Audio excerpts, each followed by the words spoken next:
आज हम डिस्कस करेंगे भी section 12 subsection 2 civil procedure code 1908 जो कि कहता है बार टू फर्दर सूट।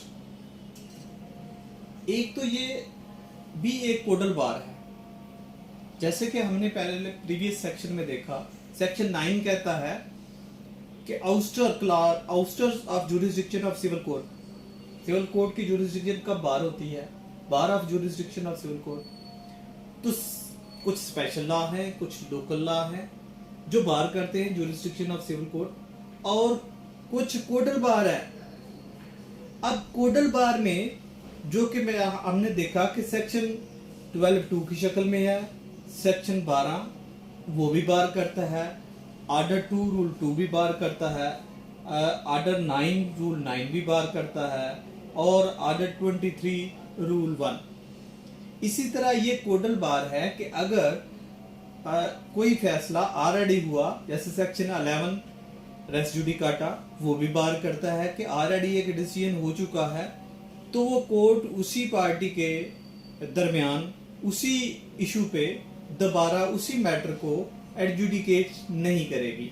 अब इसी 12(2) में भी अगर हम देखेंगे तो ये है कि यहाँ डिफरेंट ये है कि अगर कोई जजमेंट एंड डिक्री फ्रॉड से ली गई है, वांट ऑफ जुरिस्डिक्शन से ली गई है, या मिसरिप्रेजेंटेशन से ली गई है, तो वो जजमेंट एंड डिक्री जो है उससे जो एग्रीव्ड पर्सन है, जो मुतासरा फरीक है, वो अलहदा दावा दायर नहीं करेगा, बल्कि उसी में एक पिटीशन दायर करेगा, और पिटीशन वो जो होगी वो होगी अंडर सेक्शन 12 रूल 2 के तहत। और जो भी बंदा उसमें पिटीशन दायर कर रहा है, एज ए पिटीशनर जा रहा है, वो एक अजनबी भी हो सकता है उस दावे में, और उस दावे का डिफेंडेंट भी हो सकता है। अब ये प्लीडिंग में भी एक इशू आता है कि इसको जब पार्टी बनाया जाता है तो how to array the parties. अब जो कुछ प्रैक्टिस में प्रैक्टिकल मैंने देखा कि जो दावे के फ्री कैन चल रहे होते हैं उसी तरह ही उनको इम्प्लीड करके तो वो पिटीशन दायर कर दी जाती है। ऐसा नहीं होता। जो पिटिशनर जा रहा है वो डिफेंडेंट भी हो सकता है और वो पिटिशनर होगा, और जो प्लेंटिफ या प्लेंटिफ से ज्यादा हैं तो वो उसमें रिस्पोंडेंट होंगे। तो इसी तरह ये बेसिकली तो एक शक्ल है एप्लीकेशन की, एक पिटीशन की, लेकिन इसे एक दावे के तौर पर भी ट्रीट किया जाएगा। अब लॉ क्या कहता है कि 12(2) की लैंग्वेज क्या है? Where a person challenge the validity of a judgement, किसकी? जजमेंट की। अब जजमेंट यानी सिर्फ जजमेंट हो सकती है। अगली बात करता है decree. Judgement and decree both भी हो सकते हैं, जजमेंट अलहदा भी हो सकती है, डिक्री अलहदा भी हो सकती है। और ऑर्डर, या कोई ऑर्डर भी हो सकता है, इंटरलोकेटरी ऑर्डर भी हो सकता है, कोई ऑर्डर भी हो सकता है on the plea of fraud. अब अगेन इसमें इंग्रेडिएंट्स क्या आएंगे? Plea of fraud. फ्रॉड क्या है?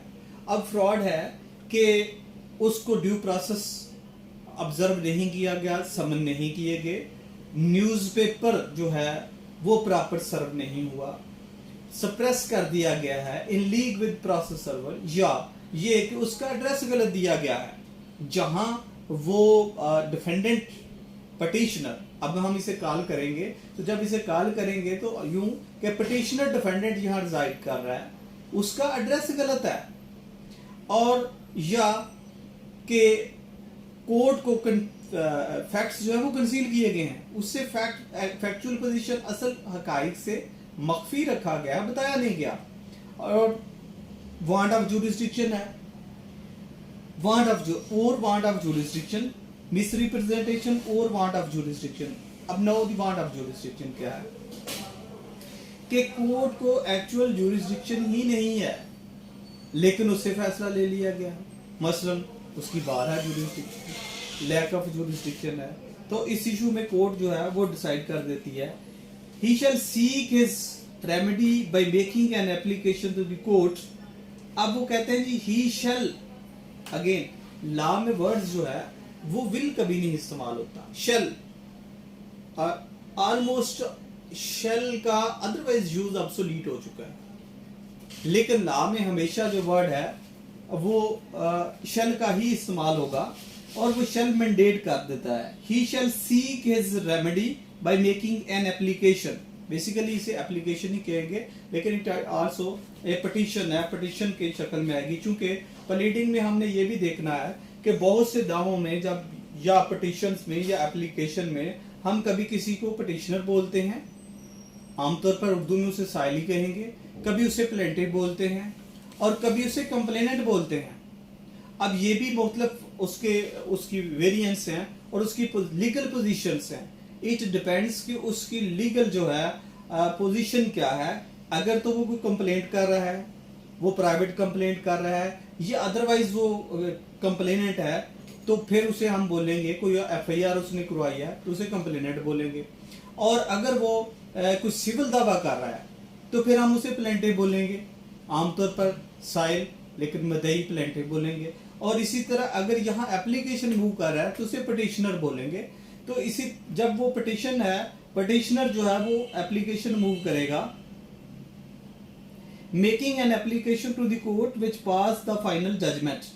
अब अगेन यहाँ एक इशू है कि फाइनल जजमेंट अब उसी कोर्ट में दायर करेंगे कि जिस कोर्ट ने फाइनल जजमेंट किया है।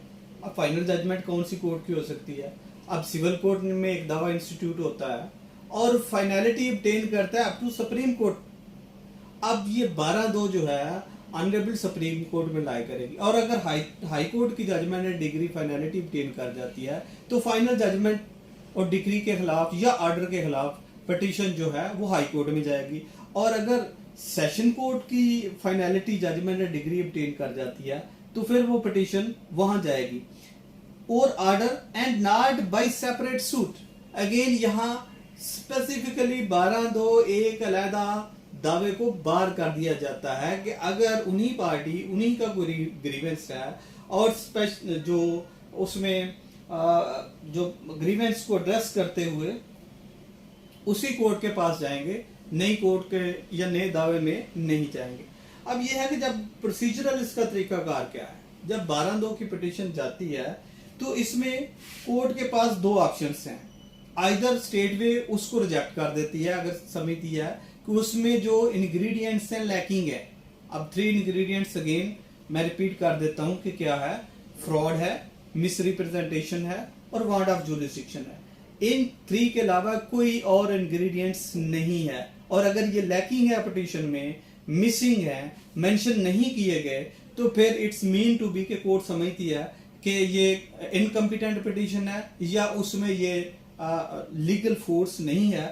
तो स्टेट वे 12(2) को 12(2) को पिटीशन को without framing issue and leading evidence record किए बगैर वो उसको डिसमिस कर सकती है।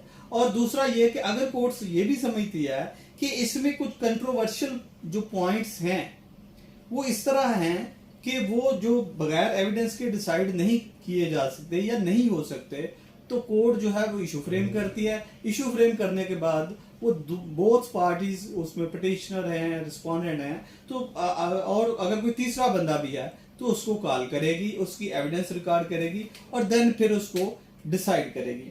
अब नेक्स्ट इस पे आते हैं जी कि 12(2) तो हो गया कि 12(2) जजमेंट डिग्री। अब इसका लिमिटेशन क्या है? 12(2) के लिए लिमिटेशन बेसिकली तो व्हेन और where fraud came into knowledge, इसकी लिमिटेशन स्टार्ट होती है। और ये लिमिटेशन एक्ट 1908 सेक्शन 18 है कि when fraud came into knowledge limitation run होती है। अब जब राइट अक्रू होता है तो इसकी लिमिटेशन जो है या जब व्हेन केम इनटू नॉलेज होता है पता चलता है, ये भी आपने बिल्कुल उसी तरह की लिफाजी रखनी है। उसमें कोई ऐसे लिफाज इस्तेमाल नहीं करने कि जो बेर एक्ट या स्टैच्यूट से हटके हों। अब लिमिटेशन एक्ट जो है उसका ही 1908 आर्टिकल 181 कहता है कि इसका लिमिटेशन जो है 12(2) का वो 3 इयर्स है। अब जो है जी क्या ये कोई फर्दर सूट बार करती है? Yes absolutely. इसका जो सेक्शन है वेरी क्लियर है।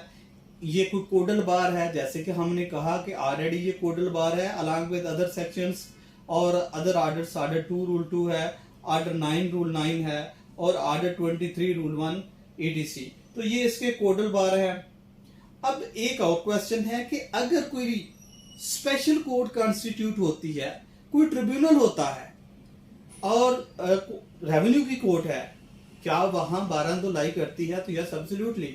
अगर कोई स्पेशल कोर्ट है, मसलन आईपीटी, इंटेलेक्चुअल प्रॉपर्टी की कोर्ट है, कोई ट्रिब्यूनल है और वो केस सुन रहा है, तो वहां कोई फ्रॉड हुआ है, जब फ्रॉडुलेंट कोई ऑर्डर लिया गया है, जजमेंट ली गई है, डिक्री ली गई है, तो वहां भी ये 12(2) का सेक्शन जो है वो एप्लीकेबल होगा। अच्छा, यहाँ एक और बात है कि 12(2) तो हुआ कि जब फ्रॉड से हुआ, इसके साथ ही एक और रेमेडी है कि अगर judgement and decree ex parte ली गई है और वो भी चैलेंज की जा सकती है, वो है order 9 rule 13 civil procedure code 1908। अब दोनों में क्या फर्क है कि जो 12(2) है 12(2) सीपीसी है, इसका क्राइटेरिया वसी है और ऑर्डर 9 रूल 13 का क्राइटेरिया कम है और लिमिटेड है। अब ये भी समहाउ अगर ये दोनों चीजों में से डॉक्ट्राइन ऑफ इलेक्शन भी आ सकता है कि अगर आप ऑप्ट करते हैं 12(2) को तो फिर वो उसके इंग्रेडिएंट्स दें, और अगर एक्स पार्टी समझते हैं कि वो अगर ड्यू प्रोसेस सर्व नहीं हुआ या फ्रॉडुलेंट ली गई है या उसमें एड्रेस गलत दिया गया है, तो ऑर्डर 9 रूल 13 9(13) की दरखास्त जो है वो भी दायर की जा सकती है। तो इसी तरह ये 12(2) के कुछ इंग्रेडिएंट्स थे जिनको फुलफिल किए बगैर आप पिटीशन जो है वो दायर नहीं कर सकते।